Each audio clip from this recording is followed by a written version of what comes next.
Hello everyone, welcome back to my channel. আজকে তোমাদের সাথে সিকিম ট্যুরের ডে 4-এর পার্ট 2-এর ভিডিও শেয়ার করছি।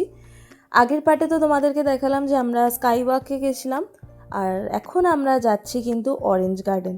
তো রাস্তায় এত সুন্দর দৃশ্য দেখতে দেখতে যাচ্ছি, খুব ভালো লাগছে।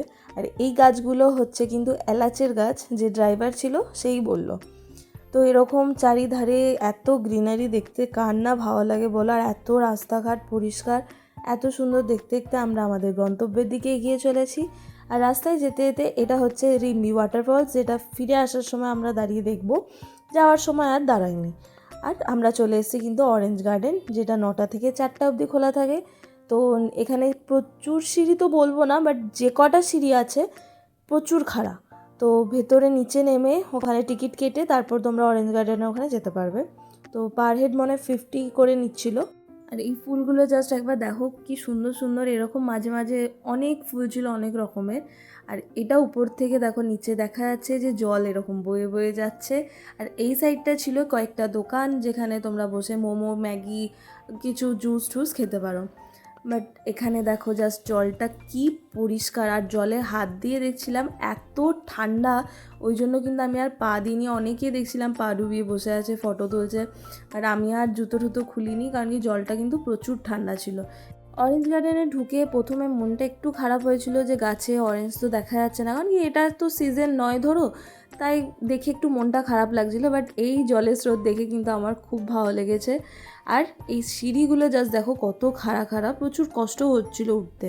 আর এইদিকে কিন্তু ভর্তি এলাচ গাছ, যেগুলো রাস্তায়ও তোমাদেরকে দেখালাম। আর অরেঞ্জ গাছে ভর্তি তো দেখতে পাইনি, বাট এই দুটো অরেঞ্জই আমি গাছে দেখতে পেরেছি, যেটা তাও ভালো লেগেছে আমার দেখে, যে না কিছু তো দেখলাম। ওখান থেকে বেরিয়ে তারপর আমরা কিন্তু চলে এসেছি খেচিপেরি লেক। প্রোনাউন্সটা আমি ঠিক করছি কি না জানি না, যদি ভুল করি তাহলে কি হবে সেটা তোমরা কমেন্টে আমাকে জানিও।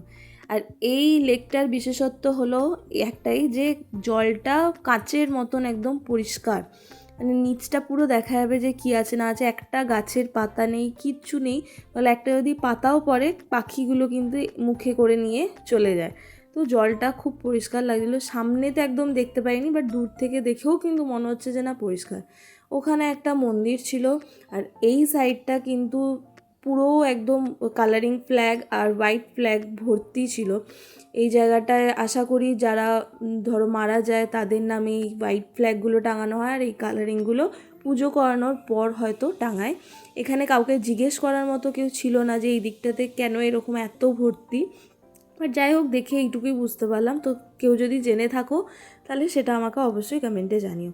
খেচিপেরি লেকেরই বাইরে বেরোনোর রাস্তাতেই এখানে একটা কিন্তু ছোট্ট বাঁধানো কি বলবো পুকুর টাইপেরই ছিল।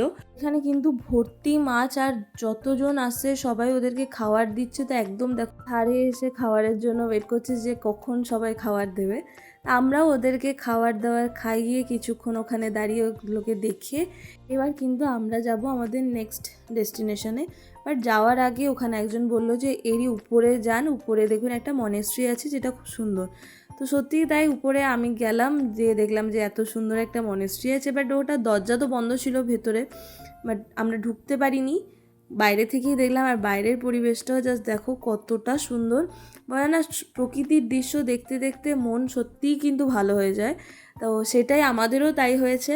আর এরপর কিন্তু আমরা যাচ্ছি আমাদের নেক্সট ডেস্টিনেশন। তো ওই ভিডিওটা আমি নেক্সট পার্টে শেয়ার করব। ততক্ষণের জন্য টাটা।